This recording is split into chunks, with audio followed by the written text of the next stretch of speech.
Decking, railing, lighting, furniture, fencing, framing. At Trex, we make the most in outdoor living because you deserve to get more from your life outdoors.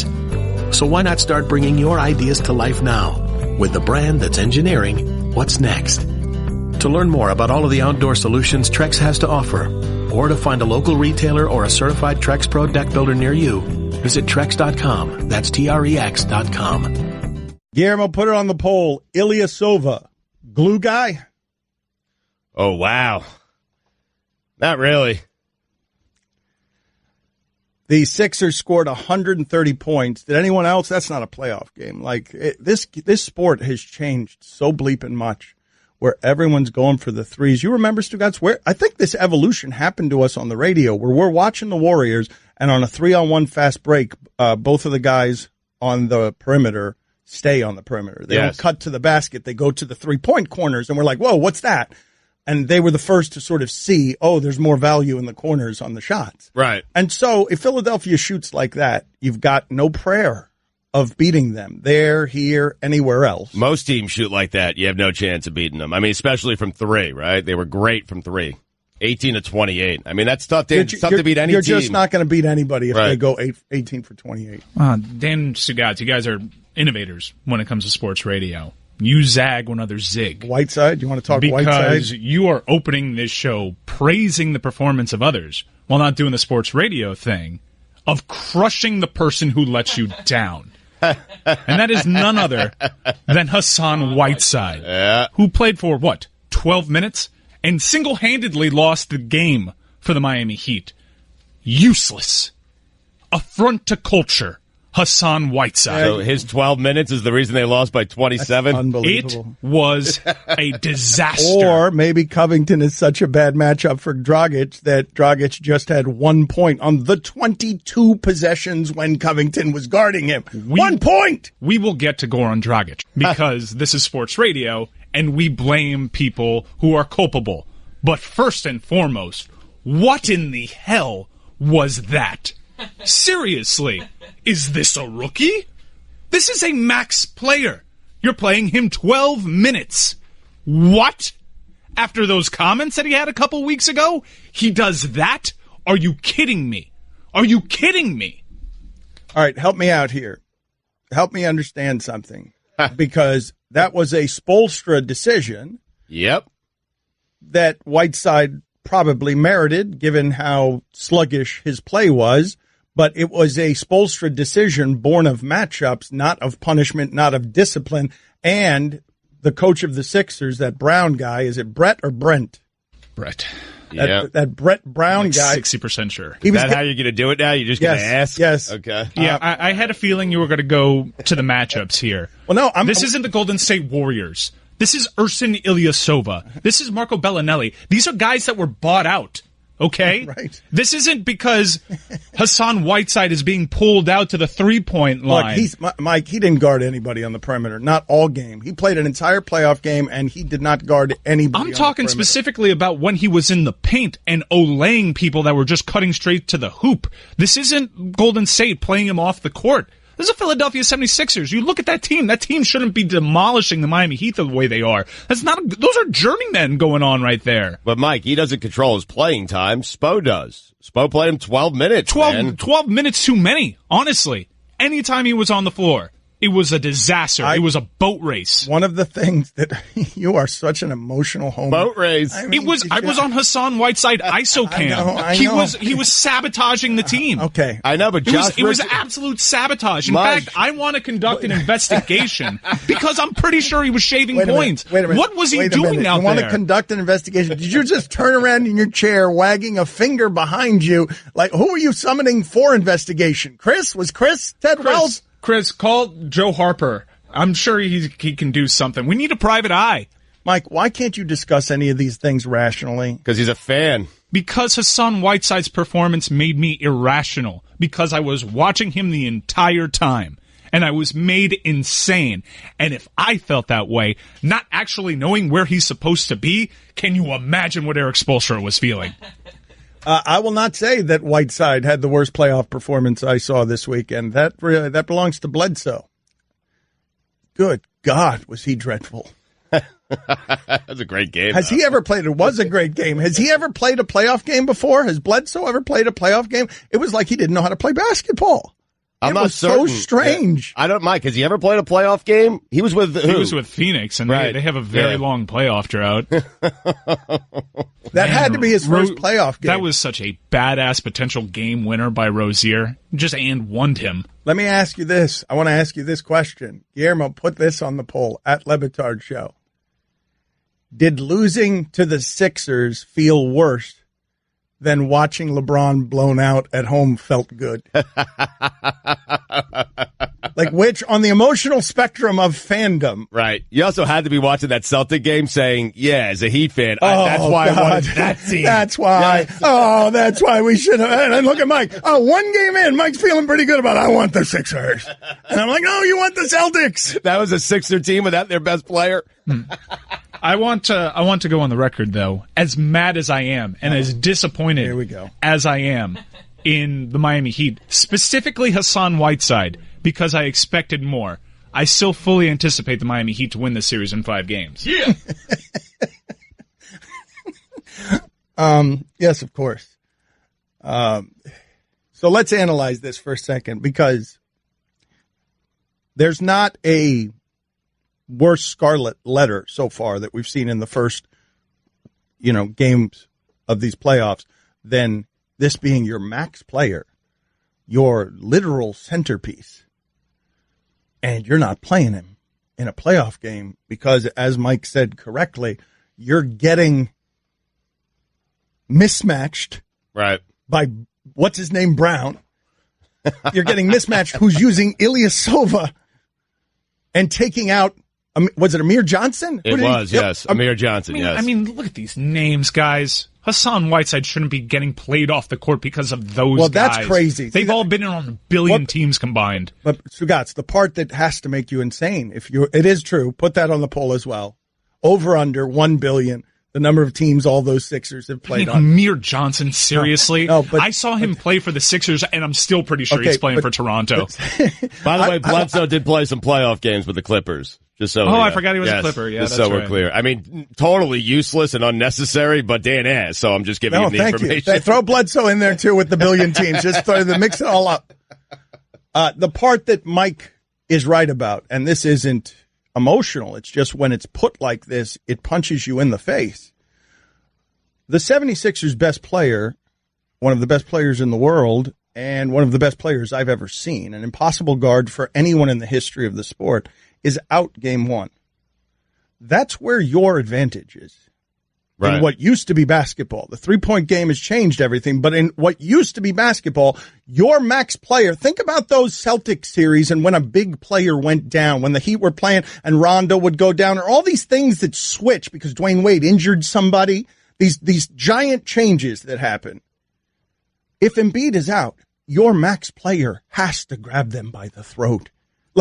That's your max guy can't be 12 minutes mismatched off the court by Ilyasova. Your max guy has to grab their entire franchise by the throat, hard foul Ben Simmons all over the place, and seize that moment. But can't you say some of that is on Spoelstra, though, for only giving his max player 12 minutes, for not letting him sit out there and try to figure it out, for allowing himself to be mismatched? Yes, agreed. But part of the problem, and we can go blame both ways there on Spoelstra and Whiteside. But part of the problem there is Whiteside gets no benefit of the doubt.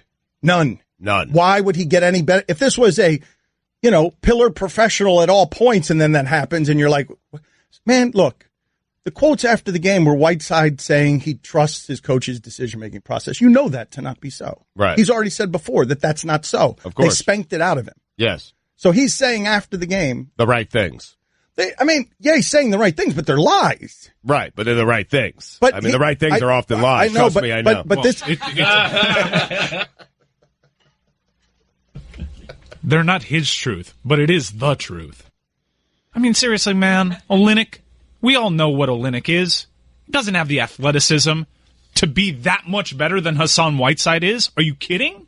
That's absurd. The place that you are, and we talked about all this when they were making the difficult decisions about, are you going to build around Dion Waiters and Hassan Whiteside, and how does that get in the way of culture.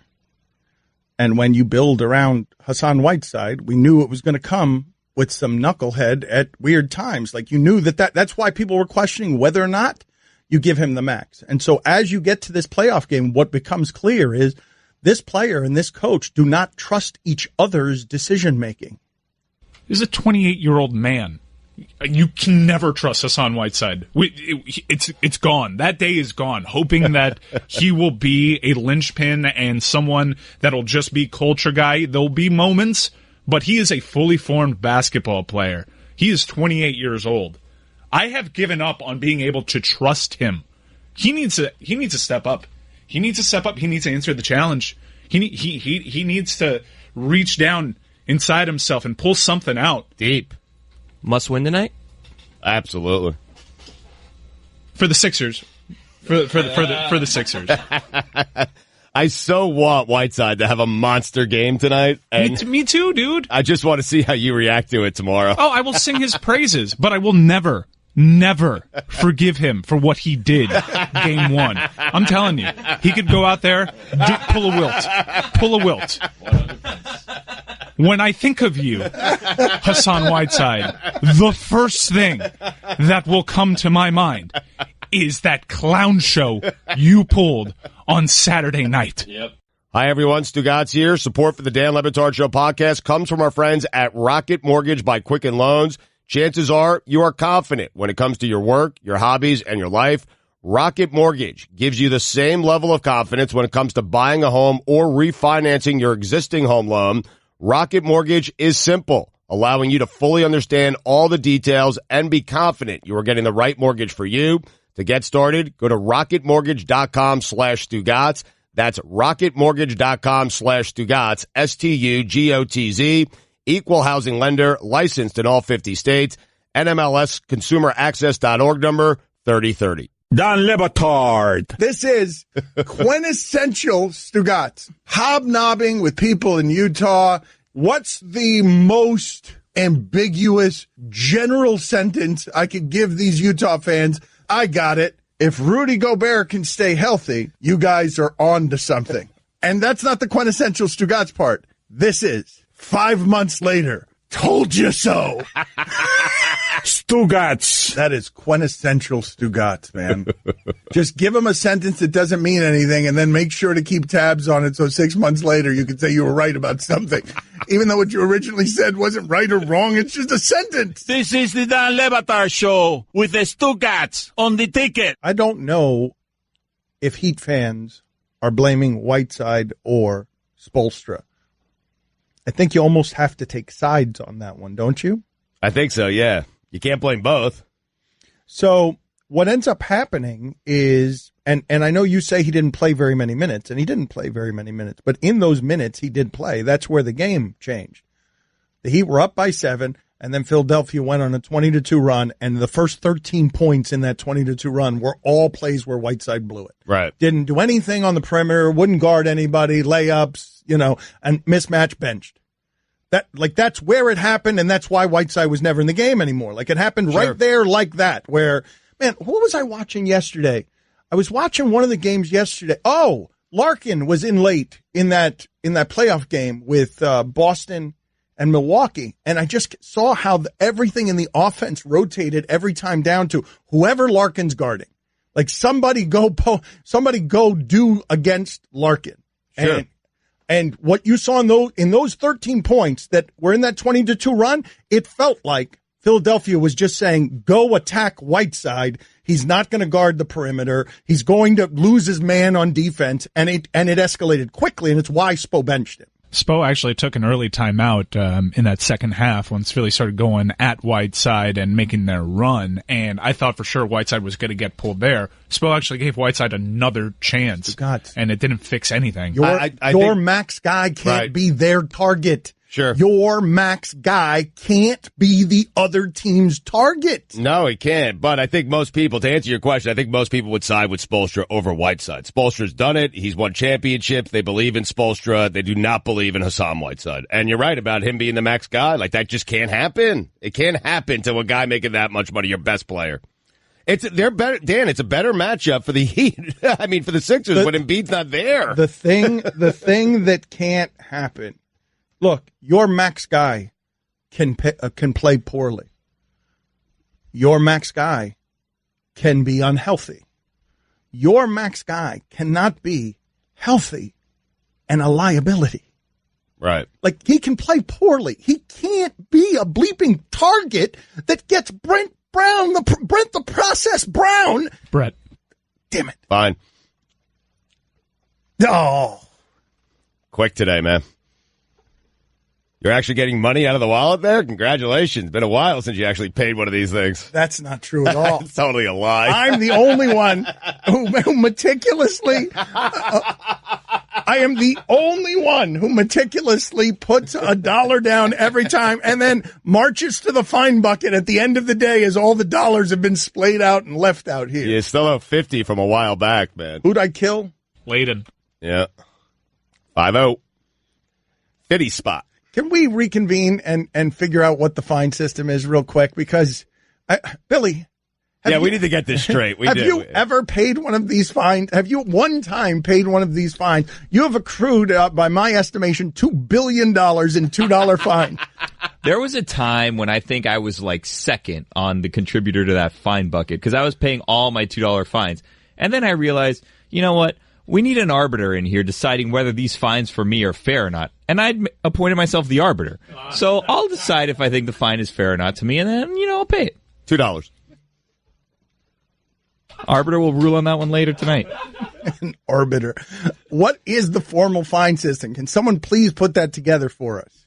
I mean, I have a pen and a piece of paper ready. I'll lose it later, but I will write these things down. I just want an official record of the fine system because when I accidentally killed Frank Layden, it was a late night. Yeah, 50. We fought over the buffet bill. I stabbed him in the throat. Ulysses S. Grant. Let's go. So I'm writing down killing someone is $50. Okay, that's fine. For Dan. For Dan only. Okay. Wait a minute. What if anyone else kills someone, though? That's fine. Okay, we're good? Unless Billy does it. That's fine, or that's a fine? That's fine. Unless Billy does it in a poor fashion, then it's a fine. Okay. And I feel like the last time I killed someone, it was good for this show, so I should get like a, the opposite of a fine. I should get like a bonus. $2. What happened the last time you killed someone? I killed someone that had been on the show like a week before. It was, John Fogerty. I confused him with that other guy from Gainesville that they were singing his song at the game, Tom Petty. Wait a minute. Hold on. Easy mistake. Hold on, you disrespectful punk. The guy from Gainesville. You just waved your hand dismissively. Old reggaeton over there just waved his hand dismissively at Tom Petty. Yeah, what was that song they were singing? And they were like going to do it a thing because he died. And they're like, oh, we're going to do this every game now. What was it? They were like, how do you have so little respect for Tom Petty? It's not disrespect. I'd say it's like lack of knowledge. You said the guy from Gainesville. Yeah, it's from Gainesville. Remember? They sang his song at the Gator game. With Mr. 2 Bits and 2 Bits, 4 Bits. Remember all those things they do at that game? Yes. You know what I'm talking about? They have all those quirky, weird things. Get to the penalty box, $2. Wow. So I won't back down. That's $6. That's by the way. song. Yeah. That's it. Get out of here. He's the one that's no longer with us. Yes, right? Tom Petty is no longer with us. But Put Me In Coach is still here. Will you get out of here? Sorry. Yeah. Your British flag fell down. You're no longer British with us. Virgin Islands, that's a fine. Get out of here. $2. See ya. That's 2 minutes in the box. So I have killing someone $50 for Dan only. Yeah. Then there's Dan's tone and general mistakes. Right. And what are those? Whoa. That's a sliding What did you just scale. sneak in there? Hold on a second. What did you just sneak in there? General Dan mistakes. What does that mean? That's it's usually 99.9% of the time it's you getting a name wrong, but then sometimes you'll kill somebody, which, as we've established, no, but they can't be general 50. mistakes because this is the loophole that Stugotz always climbs through to find me for everything. Well, they what if can't you be say general mistakes? What if you say we have a great show today on Tuesday and it's actually Monday? You don't escape that scot-free without a fine. It's a mistake. It's a mistake. Right. No. You thought it was just names, right? Do you realize how much I talk on this microphone? I do. And do you realize how many mistakes I make? Many. But this is about limiting those mistakes because you're afraid of the fine. No, it's not limiting. It's profiting. You're not limiting mistakes. I'm not making any fewer mistakes. I'm only making more mistakes. And then the coffers get filled with money I later get accused of not having delivered when I'm the only one who pays meticulously every fine. Speaking of coffers, that's Stugotz's fine. If he coughs directly into the microphone without hitting the cough button. Also, if he reads the internet wrong. Or if he blames someone else. Also, if he tries to pay a fine, has no money. Oh, man. That's a fine. Yeah. But then if he finds the money after he says he has no money, then it's double the fine. Can't write that quickly. All right. So somebody will put that together for us. The Miami Heat, they had the worst of the playoff performances. Nobody had a... Cleveland. Yeah, Cleveland. Cleveland doing that at home, never leading. Mm-hmm. Pretty bad, yeah. That was a great question, though. Did Heat fans enjoy LeBron losing by 18 at home more so than they were disappointed by the Heat's performance against Philadelphia? I don't know. I think they probably were. I was thankful to have that performance after the Heat's. It made me feel better. Does that make you worry in any way, Stugotz, when they come out of the box? When LeBron, for all the doubts and all the postseason questions that he has overcome in 10 years, he would always arrive at the playoffs and early. He never lost. Right. Not concerned. Not concerned? At all. Okay, because, man, oh, man, seeing them lose like that, I was like, wait a minute. They're a 4 seed, first of all. They're 4 seed in a weak conference. Yep. You saw the Boston team that took them out regular season. I understand the regular season doesn't mean anything, but this guy is trying to figure it out with new teammates on the run. And you lose by 18 at home to just a thoroughly mediocre Indiana team, like one of these eke-in, everything in the bottom half of the Eastern Conference right. is in terms of point differential, it's a bunch of teams that are 500. Yeah, not concerned. Okay. He'll still make it to the NBA Finals. This is not how he's going to do it, Dan. Like he'll give you a couple of games like he did yesterday where it's like, okay, like he's just setting up his exit here, but I promise you he's going to make it to the NBA Finals. There's just going to be little nuggets along the way in each of these series where he, kind of makes you doubt him, and so you can start doubting the team. All right. Well, you're promising and guaranteeing, and I don't want to overreact to one-game samples, but I will say this, and I feel like I can say this without it being much of a stretch. This is the most doubt I've ever had about him being able to advance right now. Of him being able to do it again. Is that him? Is it seeding or is it team? No, it's all of it. It's all of it. I haven't been right all season. The whole season's been weird. His exits are always soap operas. Like his last years are always weird. Right, but they're always in the Eastern Conference Finals or NBA Finals. Mm-hmm. Like he'll leave the team, but he still makes it far in the playoffs. You know that I ended up in a Speedo because of how often I bet Heat, and next thing I know they lose to the Mavs. Bet Heat all the time to win playoff series. Right. What I'm telling you is seeing that team play all season like that, while he is playing very well, and seeing that way against that team. Indiana is a middling team. Victor Oladipo, no matter how good you may think he is nobody's star. And you lost at home by 18? I mean, you scored 80 points? Philadelphia scored 50 more points against the Heat than LeBron's team scored in its first playoff. Yeah, 2 quarters of 15 points or less in that game, first and fourth quarter. It looked weird enough in the season. The season has looked weird enough. I always bet on talent. But that season there has looked so weird that I don't see how you can't doubt Cleveland more than you ever have, or can't doubt LeBron more than you ever have. It really is for me more about the other teams. I don't think Philadelphia, I think they're good. I don't think they're ready to beat LeBron James 4 to 7 games. Boston is without Kyrie Irving. I'm not even certain Boston's going to advance past the first round here. And then the Raptors. I mean, the Raptors were not that impressive again at home against the Wizards, and I just don't believe in that team. So I'm going to stick with LeBron. I mean, okay. So you can do that though, but you're not willing to move off the position. You're promising. You're saying that when I ask you, is this the most you've ever doubted that LeBron would get to the finals? Your answer is no. This is not. Well, no, I would say yes. This is the most I've ever doubted him, and with that doubt, I still think he's going to make it to the NBA Finals. Okay, it's always been about the other team. Dan, last year I said the same thing. It's not about him or his team. It was about the other teams. I just don't think they're good enough to beat him. Mm-hmm. I was weirded out by that first game. Even last year, as they blew through the playoffs, do you remember the first game against Indiana in the playoffs last year? There was a shot missed at the buzzer by C.J. Miles of Indiana at Cleveland. Indiana almost won at the buzzer, should have won. C.J. Miles, I think, had a mid-range jumper to win it, and they lost. Indiana was not able to beat Cleveland, and then Cleveland swept Indiana. Close game at home is not what that was. What we saw, what first playoff game to come out and never lead at home, never get your crowd in it, score 80 points, you're down all game, and it never feels like you're going to get in it, and they just crush you. I said I'm doubting more than ever. He's never lost that way. Never. He never loses the first game. Never. He has never lost the first game of the playoffs, has he? Wasn't he unbeaten in game ones or something, or he won the last? He had like a 20-plus game streak in the first round. And it's been a while since he's lost a first round match. It's not that they lost, Stugotz. It's the way they lost. I understand. Like, how could they be that bad coming out of the box? It was just confusing to me. It was jarring, confusing to a lot of people. What it makes me wonder though is if, because we've seen a decade of proof from LeBron, we just see him in that uniform, and we're not noticing that none of these other guys can play. Like, they've mismatched the team, and they've changed it on the fly. They took away all the shooters. They were chasing the Golden State plan of surround everybody with shooters, shoot, shoot, shoot.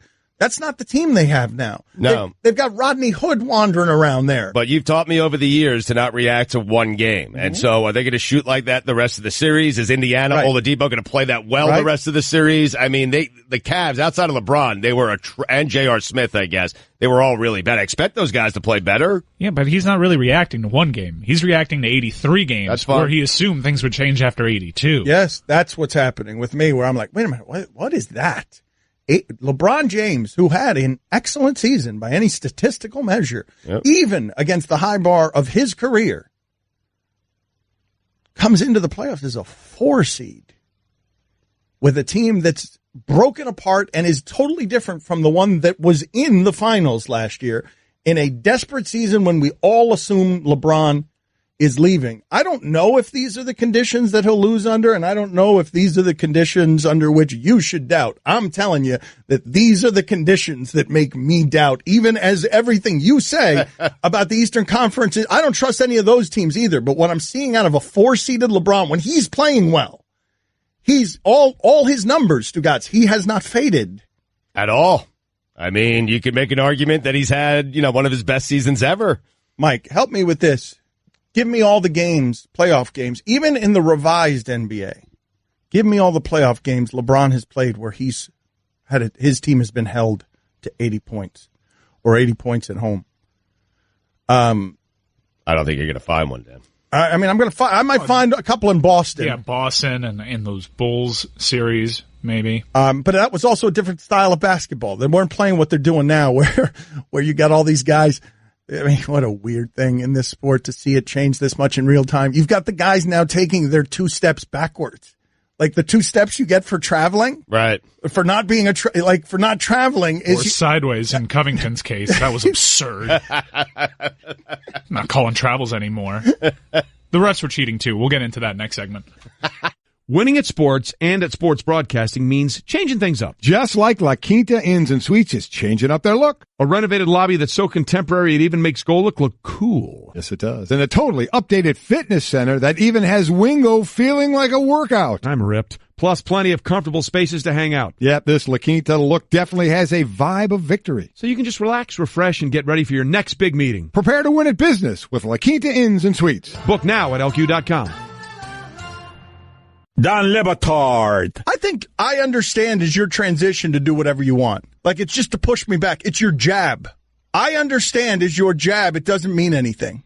It doesn't mean a thing. Keeps you away for a second. Yes, I understand, but it's not you actually understanding. Oh, no, I don't understand a thing. No, he absolutely doesn't. Stugotz. And it's not just that either. He switches to a southpaw, starts jabbing with the other one with that's funny and interesting, and by saying that's funny and interesting, it gathers me enough time to say something of substance. Mm-hmm. Well, wait a minute. That's not true. Well, the substance part. It was a good impersonation. Everything else, you were dead on to the It was a good impersonation of Stugotz. It gets me to the the larger part of my arsenal, which is also useless. This is the Dan Le Batard Show with the Stugotz on the ticket. So what can we say here about the things done with American Ninja Warrior this weekend? We actually accomplished something.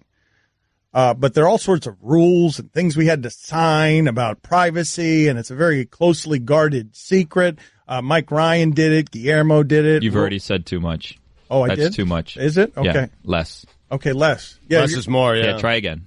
Okay, so nothing. I can't say anything about American Ninja Warrior. That's good, right there. That's it. Okay. American Ninja Warrior. I can't say which one of us did it. Yep. You can't reveal that you actually did something. Whoa. Well, when will it be revealed? June. So soon-ish. Amin was talking so much. Whoa. All right, so I can't say anything. So just everything's off limits. All right, American Ninja Warrior. You said that part was okay. American Ninja Warrior. You can only say that 3 times. You said about 6 already. So. Okay, you can only say 3 times. I didn't know that was one of the rules. 15 times in LeBron James's career, his teams have been held to 80 points or less in the playoffs. Okay, so that's a lot. So that's 15 out of what? 14 of them with the Cavs, once with the Heat. I think I said, when you asked that, I said, I think I'm guessing it's never happened before. Little off. Yeah, well, and I thought. I think he said at home, too. Man. I thought it hadn't happened very much, period. And if it's happened 15 times, that's plenty. At home, only 5 times total. Still, a little off. Oh, God, I love this. Rick Pitino is denying that. What is he denying now? I just saw on the television come up that Siena College, that he's denying interest in Siena getting back through the back door in Siena. Yeah, Siena has, I guess he's very close with the athletic director there, and Siena has some interest in hiring Rick Pitino. That's great. Who's the athletic director there? Frankie? Allison mentioned a good idea here. We have a very tiny space here. It's a very small studio. The show has outgrown. It's kind of like my clothes over the last 10 years. I've just sort of gotten bloated in a way that we've outgrown the amount of things that we have here. It's a very small space. So we've got a penalty box and around the horn in a corner, and then we've got highly questionable in a corner, and we've got clothes in a corner. It's a very weird setup, all of it. But Allison has made a good suggestion, and she just did it last break. She's like, I really do think that somebody needs to be sent instead of to the penalty box, which is, in 2018, very aggressive parenting. She says the therapy couch, because she says we're all crazy, that all of us are crazy in different ways. And so that when somebody messes up and needs to analyze themselves, they go and lay down on the therapy couch and then they just mumble about whatever thing it is. I like the idea. I don't know how we execute it. Well, as Dan mentioned, we're pretty low on corners now. Yeah. A lot going on in that one corner. I mean, really is. Pretty jammed up. I don't think there's more content produced in a corner on ESPN anywhere than that corner. We have to be producing more content per square foot. No, but that corner in particular, that is a busy corner. Hot corner. Unless someone's doing a show in a telephone booth. I'm sorry I stepped on your hot corner joke. Not a bad idea, actually, a phone booth show. Hold on a second. Let's do it this way. I'm sorry I stepped on your hot corner joke. Well, but that's now, nothing new. No, I know, but that's what I'm saying. So now I send you to the therapy couch. And now, okay, let's imagine this is theater of the mind. Now, okay, Guillermo, what? You've got a complaint? Really, Guillermo? I'm the boss. I'm in charge here. Get out. 2 minutes. And so then you go to the therapy couch and you lay down and you're like, what did I do wrong? This bleeping 250-pound blowhard. And then let's see how it sounds. Well, is there like a therapist there? Or am I talking to myself? Who's the therapist? You're on Steven? Steven should be the therapist, right? Steven, the security guy? I mean, he should do something around here, right?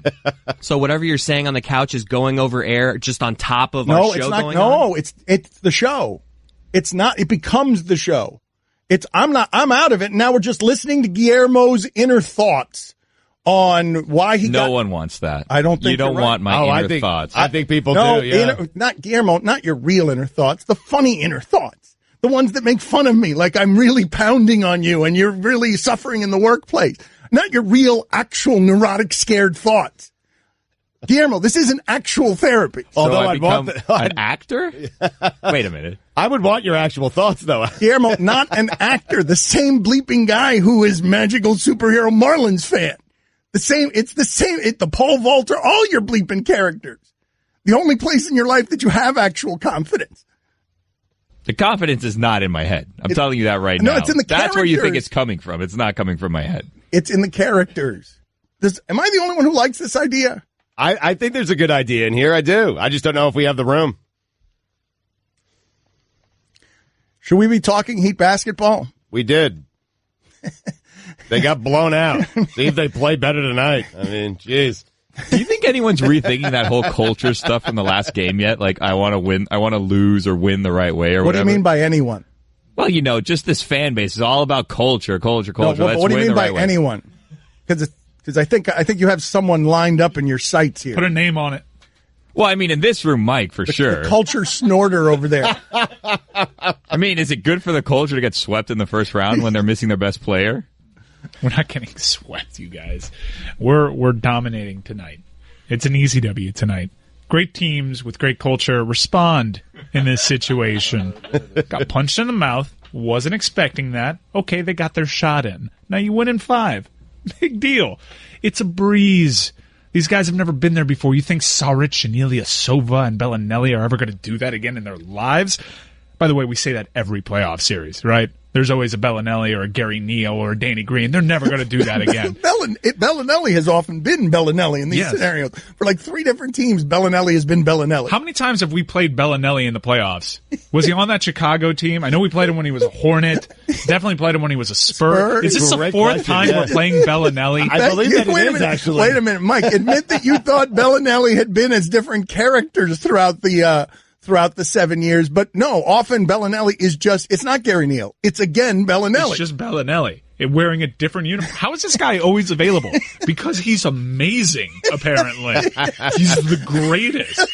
He's their best player. He's the best player I've ever seen. Apparently, the Sixers, all it is Ben Simmons passing to Bellinelli, and Bellinelli making a shot like it's no big deal. That is the process. The Heat should sell a drink at the arena and just call it culture. Oh, I love that idea. Yeah, they're missing on lots of money. Yeah, but Can I have a cup of culture, please? Yeah, that's great. A cup of culture, which is bacteria, or I go to Philadelphia where we do in the drinks we have a sweet, sweet Bellinelli. It's what we order.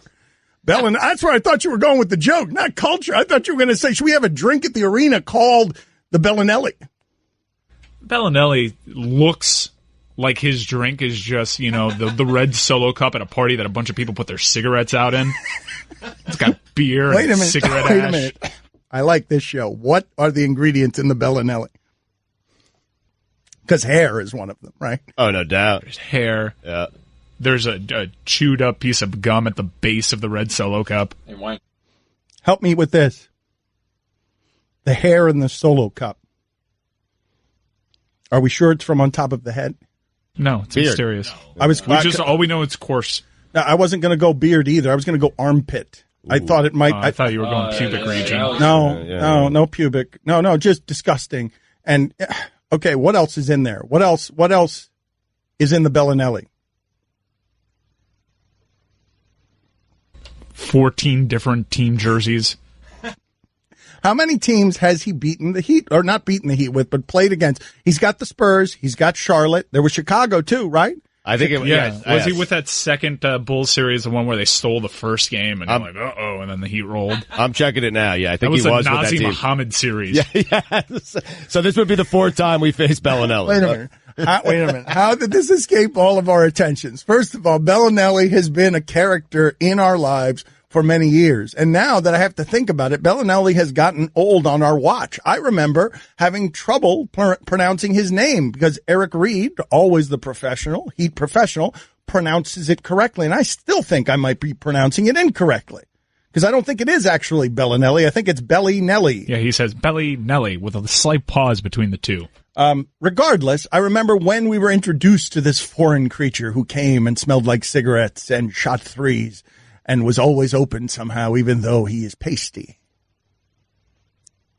And he came into our lives, and here he still resides with the Philadelphia 76ers, breaking Heat hearts again, 130 points, 50 more than LeBron's team scored this weekend, because they were riding high on the wings of our beloved Bellinelli. Mike, is there anyone else who's even had like a 2 or a 3-team run against the Heat over these 7 years where it's another one of these guys? Bellinelli was with the Spurs, so we played him twice, I believe, with the Spurs. I've confirmed the Bulls, yes. Yeah, I've confirmed and once that. with Chicago. Right. He was back in Charlotte, but he never actually played the Heat when he was a member of the Hornets in the postseason. That's a real heartbreaker for me. But we got him here in the Sixers uniform now. Too many series against Bellinelli. Yeah. Far too many. Yeah. Guy's a playoff performer, clearly. If they lose again tonight, and I don't think this Heat team is good enough, talented enough, to win a road playoff game. And I don't even mean that as an indictment of the Miami Heat. They have overachieved or max achieved on what we know to be their talent. And so they're getting into the playoffs where they deserve. They are a 500 team. They are a team that, their point differential is nothing. But they're also a very tough team, Dan. This is a team that played 27 games where the point differential was 5. Yes, Mike, but did you see what was at the end of that Celtics-Bucks game? The Celtics, and this is what's going to end the Celtics, whether it's in this series or another one. It was so much easier for Antetokounmpo to get his points than it was for anybody on Boston to get their points as the game got late, and they're settling for Rozier shots and Marcus Morris shots because they don't have anywhere else to go. Their stars are gone. Right. And so they're settling, they're getting excited because Marcus Morris is shooting up 18-foot jumpers off balance at the end of the shot clock because it just gets different in playoff basketball.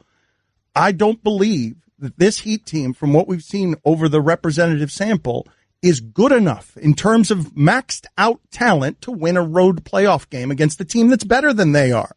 So maybe they do it tonight, and Embiid's your opening, because that Sixers team should be less good. That is what you have a chance. That's the vulnerability. Their best player is out, will not play tonight. You have to get this game, Mike. You can't. This team's not good enough to win a game 5 on the road or a game 7 on the. No, there's no. When Embiid is back, right? Yeah, I mean, it's just because he will be back after tonight's game. This is the one you got to get. I could understand why you think that way. I don't, because if the Sixers win tonight, you know what that means? That means the series still hasn't started, because the series doesn't start until a team wins a road game. And I'd like to see these young Bucks win down here, because it's not. They're not young Bucks. They're Ilyasova and Bellinelli. What young Bucks? The young Bucks are sitting there giving the Celtics all they want. What young Bucks do you speak of? Guys, patience. Yeah. Saturday was an anomaly. It's never going to happen again. Sarge, Ilyasova, Bellinelli, we've been through this. Never doing it again. Easy breezy culture win. And if we lose, then we panic and fire everybody and want to trade Hassan Whiteside. But I will be here believing in this team because we're the best team in the East. That's right. Speak it into existence, folks.